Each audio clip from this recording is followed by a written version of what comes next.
என்னது ராஜி? பிரியாணி, தக்காளி சோறு. எங்க அம்மா கிட்ட ரொம்ப நாளா பிரியாணி பிரியாணி பிரியாணின்னு கேட்டு இன்னைக்கு ஒரு வழியா பிரியாணி செஞ்சுட்டாங்க. அது வந்து பிரியாணியா என்னன்னு நான் பேர் வைக்கணும். சாப்பிட்டுட்டு நான் இவங்க தான் அவங்க, இவங்களுக்கு இதான் வேலை. பர்ஃபெக்டா என்ன கையை குத்தி குத்தி ஓட்ட போட்டுக்கிட்டு இருக்கேன். சாப்பிட போறேன்.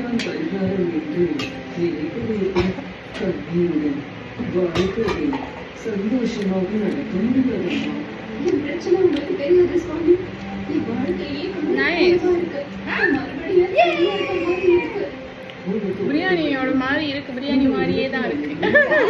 அப்ப இது பிரியாணி தான். நல்லா இருக்கு. அது இந்த தயிரோட சாப்பிட்றப்ப நல்லா இருக்கு. கஷ்டம்